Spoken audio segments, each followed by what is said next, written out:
Muy buenos días para todos.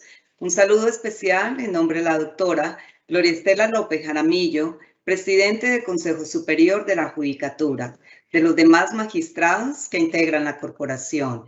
Asimismo, un saludo muy especial en nombre de la doctora Marilucero Novoa Moreno, directora de la Escuela Judicial Rodrigo Lara Bonilla. Sean todos bienvenidos a esta conferencia virtual denominada Gestión de cobro coactivo en la rama judicial, que hace parte del ciclo de capacitación en competencias de los empleados administrativos y judiciales. El cobro coactivo es un procedimiento especial que faculta a las entidades para hacer efectivos directamente los créditos a su favor, sin necesidad de acudir a la jurisdicción ordinaria. Su objeto es inclusive obtener el pago forzado de las obligaciones mediante la venta en pública subasta de los bienes del deudor, cuando éste ha sido renuente al pago voluntario de sus obligaciones. La conferencia del día de hoy tiene como propósito abordar la importancia que tiene el proceso de cobro coactivo para la rama judicial, como aquel procedimiento por medio del cual se hace la cobranza de todas las obligaciones de carácter económico y cuya recaudación va dirigida al Fondo de Modernización, aspecto que permite el mejoramiento y tecnificación del servicio que se presta a la ciudadanía en cuanto a la administración de justicia. El día de hoy tenemos el gusto de contar con el doctor Juan Carlos Fernández Garzón, abogado de la Universidad Libre, especialista en Derecho Procesal y Derechos Humanos. Ha sido abogado ejecutor de la División de Cobro Coactivo de la Dirección Ejecutiva de Administración Judicial y actualmente se desempeña como coordinador jurídico de la División de Cobro Coactivo de la rama judicial. Doctor Juan Carlos Fernández Garzón, es un gusto tenerlo hoy con nosotros. Bienvenido, tiene el uso de la palabra. Muchas gracias, doctora Mónica. Un saludo extensivo a la doctora Marilucero Novoa, directora de la Escuela Judicial, la doctora Gloria Estela López Jaramillo, presidenta del Consejo Superior de la Judicatura, a todos los servidores y servidoras y demás personas que se han conectado a esta conferencia virtual. El tema que me permito exponerles es el cobro coactivo en la rama judicial, para lo cual me permito compartirles la siguiente presentación. Debemos iniciar por la definición del cobro coactivo. El cobro coactivo es el privilegio exorbitante que tiene la administración en cuanto a la facultad que tiene para cobrar directamente las obligaciones a su favor. Le llamamos exorbitante o se llama exorbitante porque tenemos la calidad de juez y parte dentro del proceso de cobro coactivo y no es necesario acudir ante la jurisdicción o ante un juez de la República para que se ejecuten estas obligaciones a favor de la administración. En cuanto a la gestión de recaudo de la cartera, el artículo 1 de la Ley 1066 del 2006 nos dice que esta gestión debe ser eficiente, eficaz, oportuna y ágil.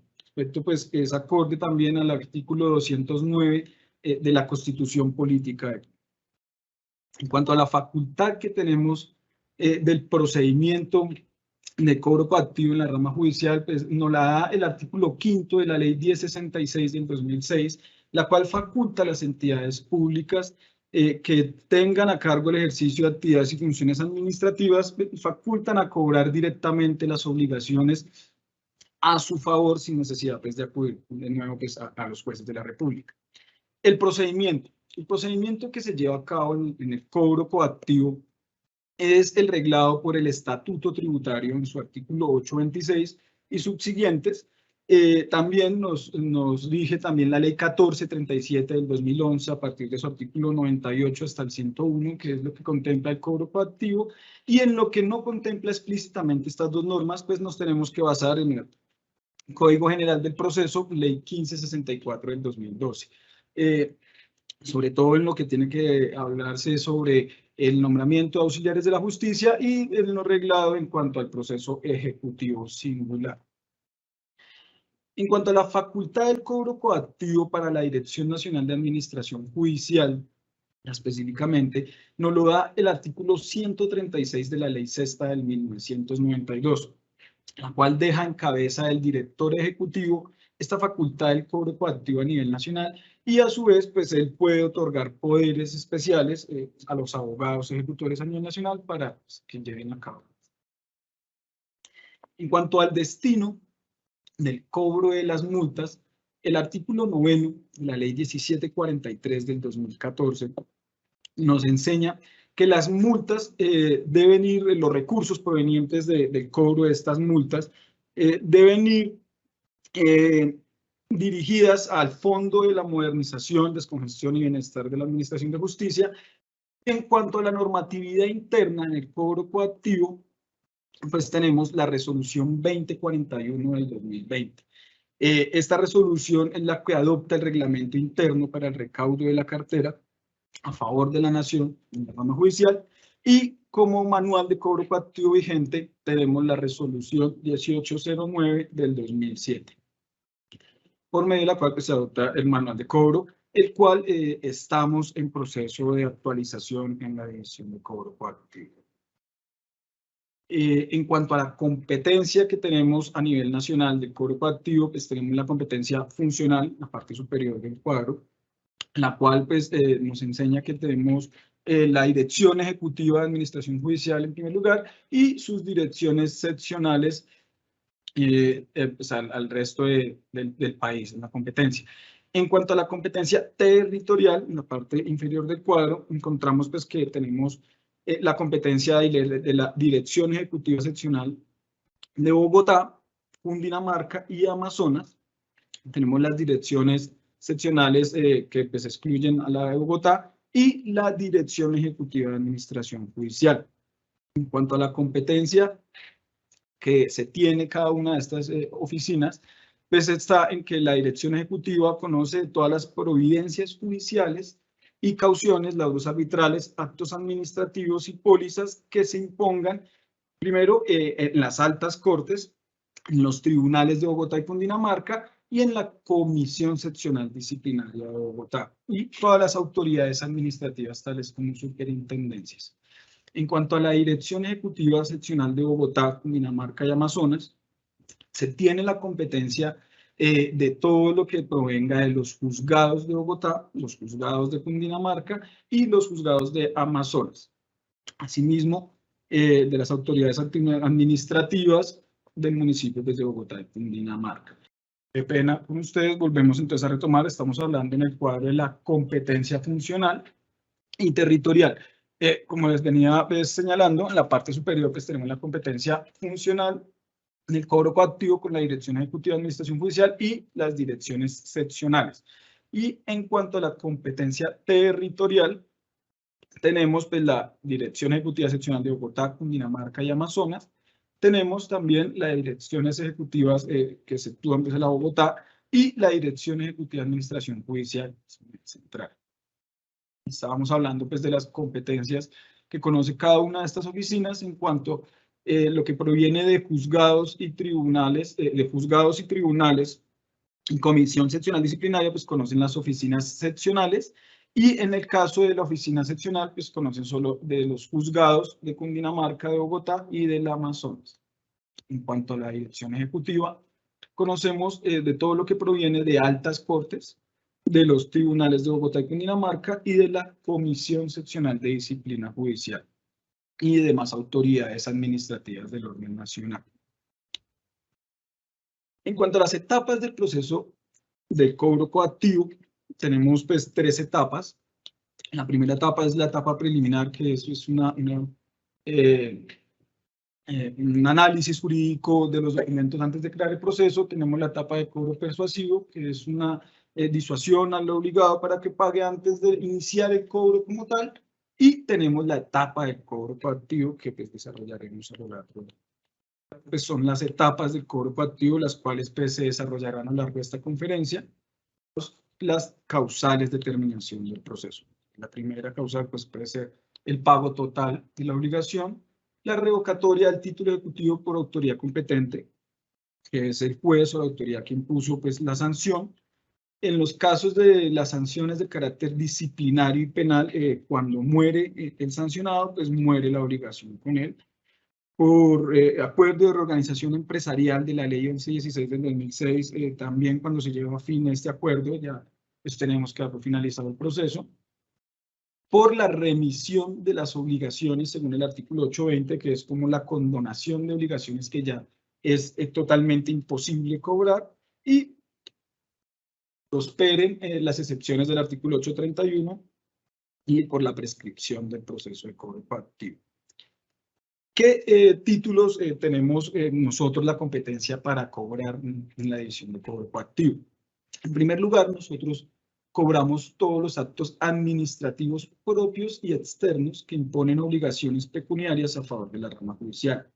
En segundo lugar, también tenemos la competencia del cobro en las providencias judiciales que imponen multas, sanciones correctivas y costas a favor de la rama judicial, asimismo como los contratos donde consten garantías con actos que se declaran el incumplimiento, y hacemos el recobro de incapacidades y el cobro de pólizas de seguro a favor de la judicial. Este tema de las multas de sanciones disciplinarias es muy importante. En primer sentido, pues bueno, tenemos la competencia del cobro de las multas impuestas a los abogados en el marco del proceso disciplinario de la Ley 1123 del 2007. Y también cobramos las multas impuestas a los servidores de la rama judicial en virtud de la Ley 734 del 2002 y 237 de 1952 del 2019. ¿Qué es lo importante de estas multas disciplinarias? La diferencia en el cobro de los intereses. El cobro de los intereses en virtud pues, del artículo 173 de la Ley 734 y del artículo 237 de la Ley 1952 deben ser intereses de plazo, más no de mora comerciales, sino de plazo. Nunca se cobrarán intereses de mora. Es la gran diferencia en los otros procesos. ¿De qué compone nuestro proceso o nuestro expediente de cobro coactivo? En primer lugar, nuestro expediente de cobro coactivo debe llevar una lista de chequeo que es la garantía de que se agotó con la etapa preliminar en el proceso, en el expediente, de que sí hubo un análisis jurídico previo a la creación del proceso. Enseguida, pues tenemos el título ejecutivo, que es el que nos da la competencia para el cobro, y empezamos con la etapa persuasiva, que es la comunicación que se envía al sancionado previo a emitir la resolución de mandamiento de pago. Algo muy importante y que pues, es obligatorio que esté en todo proceso de cobro coactivo es la citación para notificar personalmente, ya que pues, el artículo 826 del Estatuto Tributario nos dice que la primera forma de notificación de la resolución de mandamiento de pago es de manera personal. Entonces, esto quiere decir que tiene que reposar en el expediente la citación para notificarse, ya sea de manera virtual, para que se autorice la notificación personal virtual, o para que se acerque a notificarse el mandamiento de pago. Debe existir también en nuestro expediente pues, la forma en que se notificó. Si no se notificó personalmente, entonces pues, tendrá que reposar la notificación por correo certificado o en su efecto pues, la notificación por aviso. Enseguida pues, deben reposar dentro del expediente todas las resoluciones, la resolución que resuelve excepciones, la resolución que resuelve la reposición si se interpuso a las excepciones, a la resolución de excepciones, y enseguida, la resolución que ordena seguir adelante con la ejecución. Entonces, dentro de este expediente también debe reposar todos los actos encaminados a las medidas cautelares, embargos, a los secuestros y, por último, si se llega a remate con el acta de aprobación y terminación, la aprobación del remate y terminación y archivo del proceso de cobro. Constancia que certifica el cumplimiento. Entonces, en la etapa preliminar, se verifica que esta constancia venga con el expediente, porque esta constancia es como es el índice o se puede decir que es la garantía de que el expediente cumple con unos requisitos especificados en la Ley 1743. Requisitos especificados en el artículo 10 y 11, en la cual nos dice que pues, esta certificación nos debe decir cuándo quedó ejecutoriada esta obligación y la fecha en que venció el plazo para pagar la obligación. Esto es muy importante en el proceso de cobro porque sin esta fecha de vencimiento del plazo no podríamos empezar el cobro de los intereses de mora, tal como nos lo especifica este artículo 10 de la ley 1743. El cobro de los intereses inicia una vez vencido el plazo otorgado.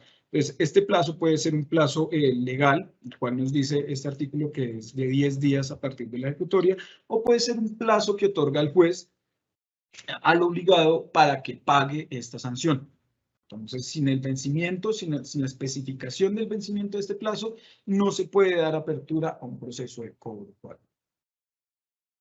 Volvemos a la etapa preliminar para tocarlo más a fondo, que es el análisis jurídico ya específico de cada uno de los documentos que se nos remite y de la decisión de si cumple o no los requisitos para crear el proceso de cobro coactivo y repartirlo al abogado competente.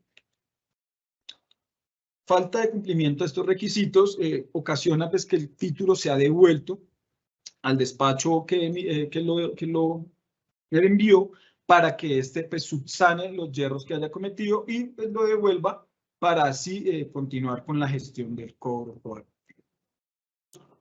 Terminada esta etapa preliminar y creado el proceso de cobro coactivo, se emite un oficio de cobro persuasivo.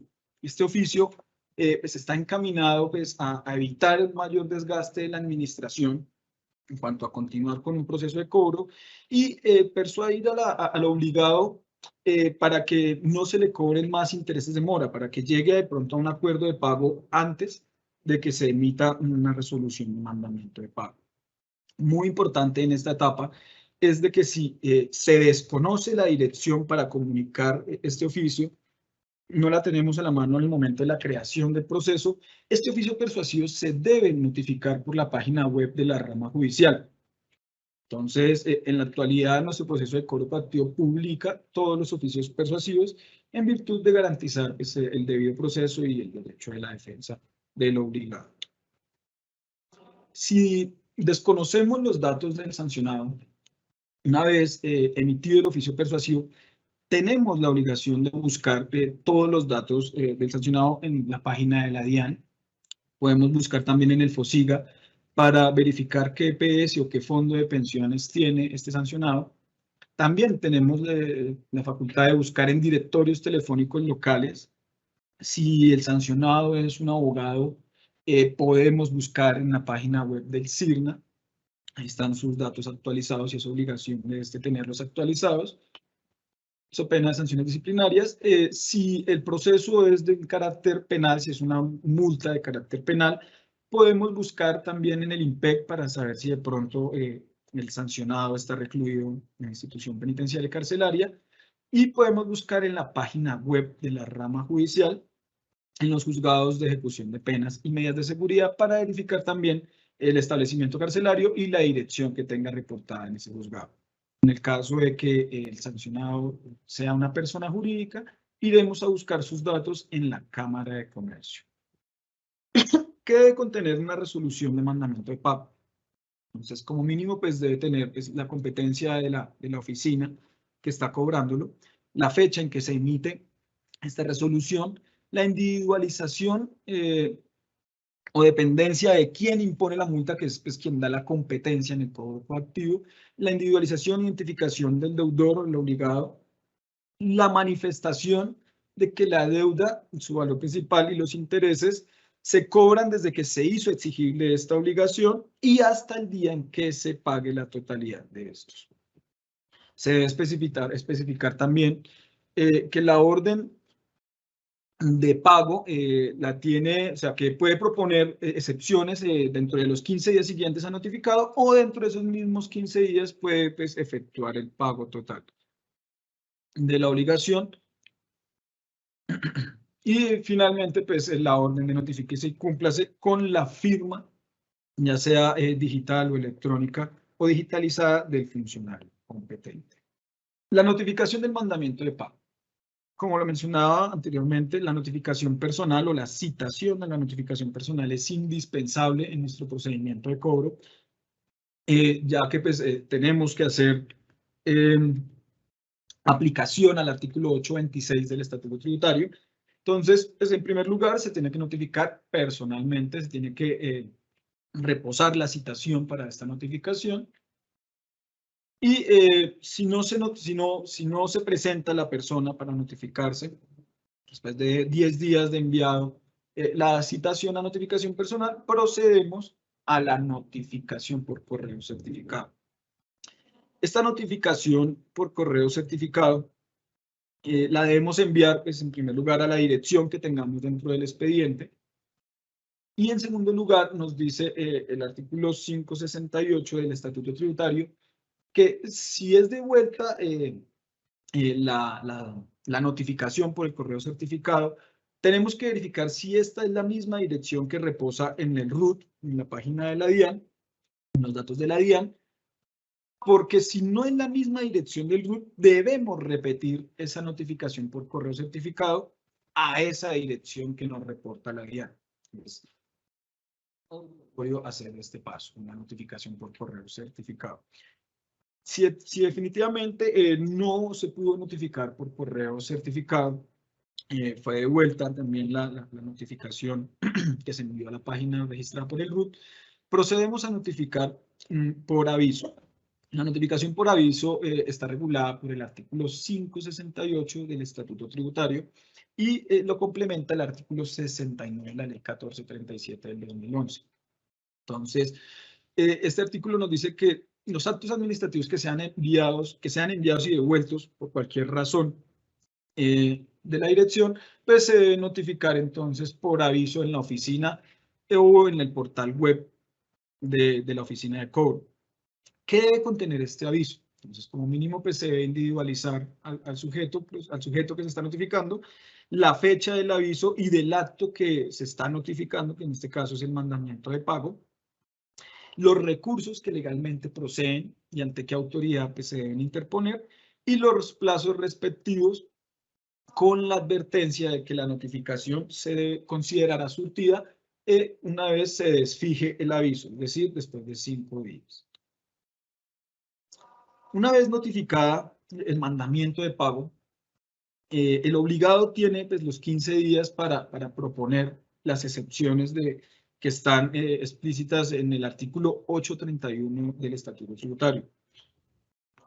Entonces, estas excepciones son el pago efectivo, la existencia de un acuerdo de pago previo al mandamiento de pago, la falta ejecutoria del título ejecutivo en caso pues, de que el título ejecutivo no esté en firme, la pérdida ejecutoria del título por revocación o suspensión provisional del acto administrativo, caso en que los mismos jueces que imponen la sanción nos revocan, nos inaplican la sanción, la prescripción de la acción de cobro, según el 817 del Estatuto Tributario, la interposición de demandas de restablecimiento del derecho ante la jurisdicción de lo contencioso administrativo.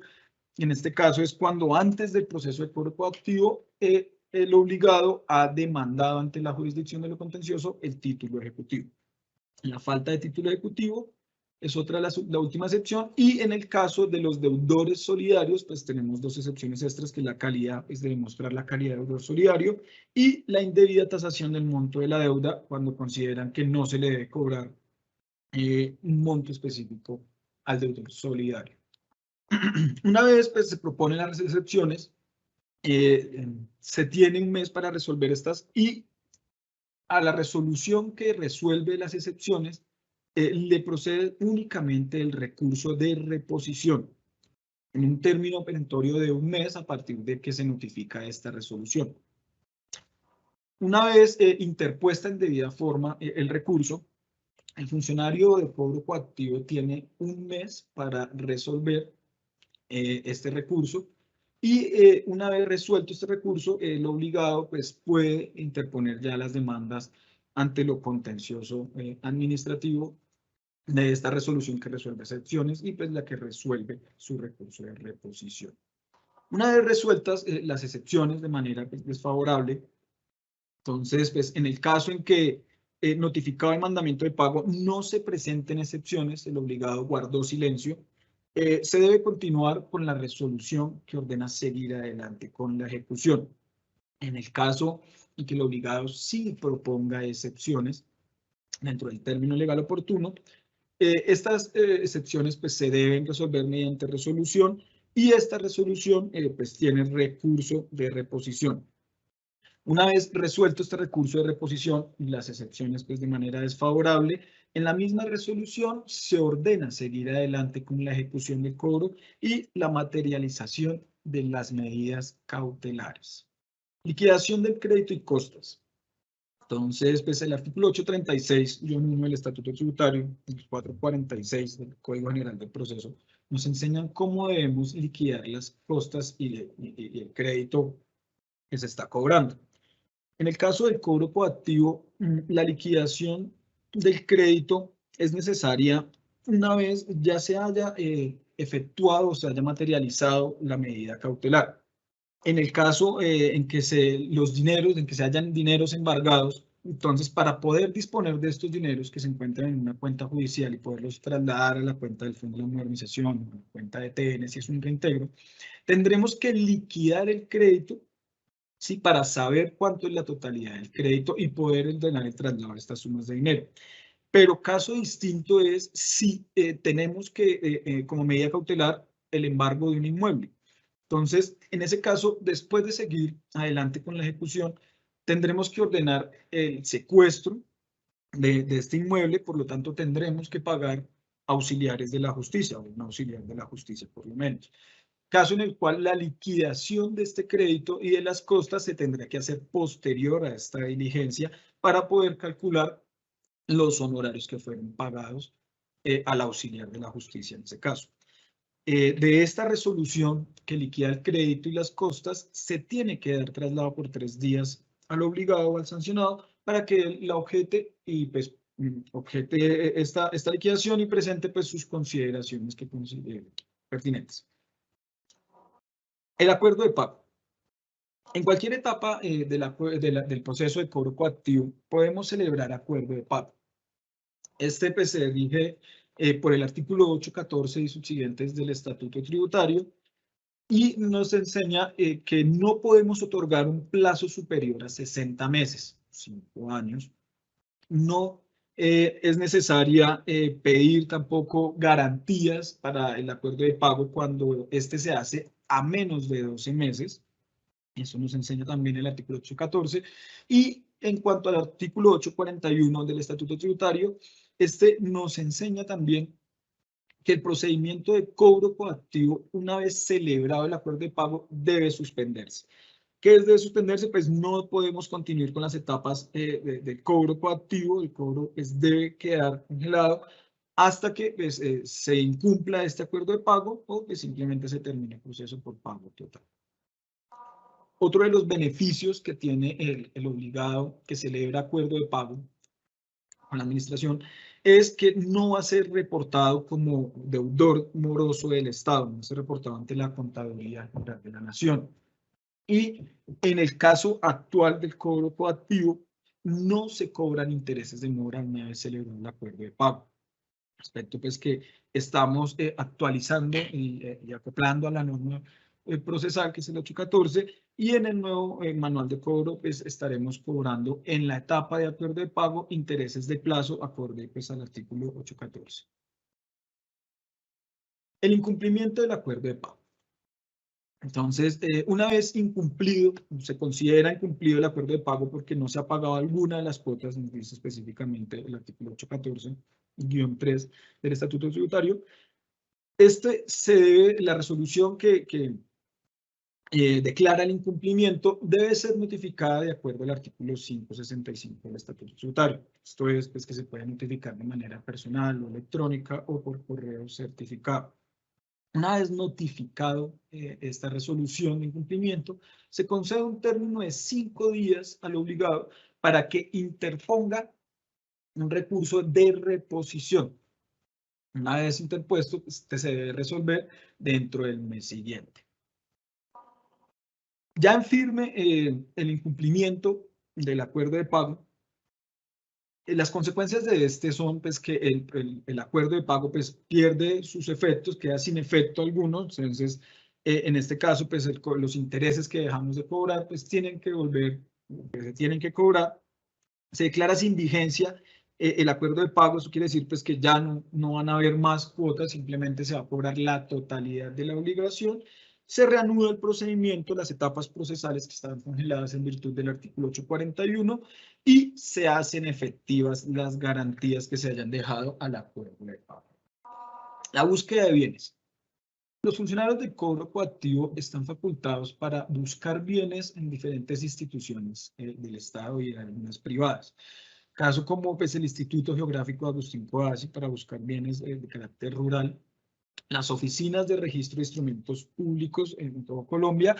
Para el caso, pues la rama judicial ya tiene un convenio celebrado con esta institución para descargar directamente o hacer directamente las consultas. En cuanto a la búsqueda de bienes en las entidades financieras, pues se hacen directamente a cada banco estas búsquedas. Y en cuanto a vehículos, pues se oficia a la Secretaría de Tránsito y Transporte, RUND, para buscar también datos o bienes de la persona en cuanto a empleadores. Buscamos en el FOSIGA para establecer a qué EPS cotiza y a qué fondo de pensiones también está cotizando. También buscamos en las páginas web de la contratación estatal para ver si tiene de pronto alguna vinculación laboral, y las EPS también nos informan qué vinculaciones laborales tiene el sancionado o cotizante en este caso. Las medidas cautelares. ¿Qué podemos embargar en el proceso de cobro coactivo? Tenemos la competencia para embargar bienes inmuebles. Podemos embargar productos bancarios, financieros. También podemos ordenar el embargo de vehículos, de acciones o derechos en sociedades. Podemos embargar remanentes en otros procesos ejecutivos, de pronto unos que pues, no nos desplacen la prelación de créditos. También podemos ordenar el embargo de honorarios o salarios del obligado, pues, dependiendo del caso. El artículo 839-4 del Estatuto Tributario nos enseña que pues, se debe hacer una relación costo-beneficio para especificar si esa medida cautelar sí va a ser beneficiosa para la administración en cuanto a seguir con el cobro y eventual remate si se llega de este bien embargado. Una vez embargado el inmueble, en el caso de los inmuebles, se debe continuar con la diligencia del secuestro. Entonces, esta diligencia, primero que todo, pues, se debe designar un auxiliar de la justicia del listado que se publica en la página de la orden judicial, en la página que está publicada por el Consejo Superior. Una vez designado este auxiliar de la lista, pues se le envía una comunicación para que él acepte el cargo, y una vez aceptado el cargo, se debe fijar fecha y hora para esta diligencia. En esta resolución pues también se le fijan los honorarios al auxiliar de la justicia, los cuales están reglados por el acuerdo PSAA 15-10-448 del 28 de diciembre de 2015, el cual nos da un límite para estos honorarios, el cual nos dice que en máximo pueden ser 10 salarios diarios mínimos vigentes. Materialización de las medidas cautelares. Entonces, una vez pues practicado en debida forma el embargo y secuestro del inmueble o del bien, pues en este caso también puede ser un vehículo, se tiene que proferir la resolución que ordene avaluar este bien ya embargado y secuestrado, y esta resolución se tiene que correr traslado por 10 días para que el obligado lo objete. ¿Cómo lo puede objetar? Pues presentando un nuevo avalúo o con un perito que pues, certifique cuánto es el valor real del bien que ha sido embargado o secuestrado. En el caso en que pues, el ejecutado no preste colaboración para evaluar el inmueble, se puede proceder a las sanciones del artículo 233 del Código General, y se tiene, dice, pues la norma nos dice que sin perjuicio de que se adopten las medidas necesarias para superar obstáculos. Eso quiere decir pues, que podemos buscar acompañamiento policial o acompañamiento de cualquier institución idónea en el caso de pronto que hayan menores o personas de tercera edad que pues, deban ser atendidos por el distrito. Una vez evaluado el bien que se va a rematar, llegamos pues al remate y adjudicación en pública subasta. Entonces, esta se debe reglar por el artículo 450 del Código General del Proceso, el cual nos enseña pues, que se deben presentar las ofertas en sobre cerrado previa consignación del 40% de la postura. Entonces, ya en diligencia de remate, la persona o quien pues, va a ser o quien ha postulado debe presentar su sobre cerrado y quien tenga la mejor postura pues le será adjudicado el bien que fue pues embargado y secuestrado en debida forma. Una vez pues se termina, se da el remate del inmueble, se paga la obligación, se establece si se pudo pagar en su totalidad, se devuelven los sobrantes al sancionado obligado. Si hubo un embargo de remanentes de otro proceso, se corre o se da el traslado de los remanentes al otro proceso. Y en el caso en que no alcance, el monto de lo rematado para pagar la totalidad de la obligación, se debe continuar con el cobro coactivo de lo que haga falta para el pago de la obligación total, hasta que pues, se dé la prescripción del proceso o el pago total en su caso. Y este es todo el procedimiento de cobro coactivo, de pronto en una forma resumida, por el corto tiempo de tiempo que tenemos, llegando a dos conclusiones al respecto en cuanto a la gestión del cobro coactivo en la rama judicial.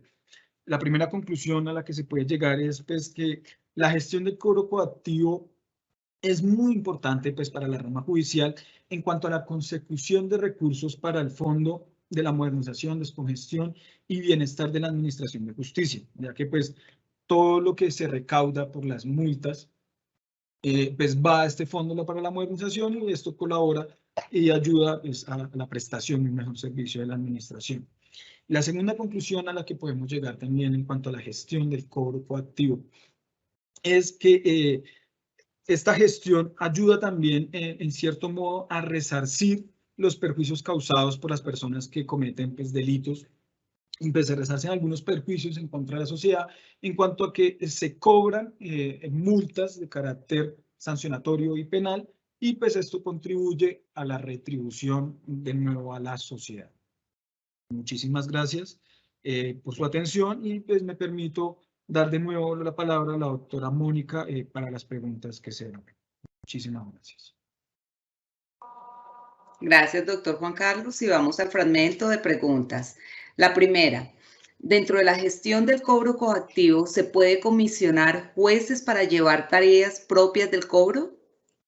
Sí, señora, sí, el artículo 472 del Código General del Proceso nos dice que dentro del proceso de cobro coactivo se pueden comisionar funcionarios de la misma categoría de cobro coactivo o se pueden comisionar jueces municipales. Siguiente pregunta.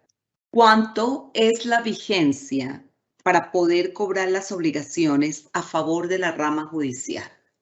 Bueno, el Estatuto Tributario nos dice en su artículo 8.17 que la acción de cobro prescribe en 5 años a partir de la ejecutoria de la obligación. Y el artículo 8.18 de la misma codificación del Estatuto Tributario nos dice que podemos interrumpir por otros 5 años este término de prescripción con la notificación del mandamiento de pago u otorgando facilidades de pago al obligado. Última pregunta, doctor. ¿Hay un límite para embargar bienes del deudor? Para embargar. Efectivamente, el Estatuto Tributario, en su artículo 838, nos dice que se puede embargar hasta el doble de la obligación más sus intereses. Entonces, en el caso en que son inmuebles y pues la obligación es muy inferior, pues no podemos ordenar el desembargo de pronto en ese sentido, pero sí cuando se embargan de pronto más de un inmueble y el valor pues ya supera el doble de la obligación más sus intereses. Un agradecimiento muy especial al doctor Juan Carlos Fernández Garzón por su clara y ponderada explicación sobre el proceso de cobro coactivo que busca hacer efectivas las obligaciones dinerarias impuestas al favor del Consejo Superior de la Judicatura, como bien lo dijo en esta exposición, doctor, contenidas en un documento que presta mérito ejecutivo, sin que surta la necesidad de acudir a la jurisdicción ordinaria. Asimismo, coadyuva en el fomento de la cultura ambiental a través de los procesos de concientización y el cumplimiento dentro del marco del proceso de gestión financiera y presupuestal con los objetivos y normas del sistema de gestión ambiental. Gracias a los servidores y servidoras judiciales y a todas las personas que actúan en el sector justicia que se conectaron a esta conferencia virtual. Un agradecimiento de nuevo, doctor. Una feliz tarde para todos. Muchísimas gracias y buen día para todos.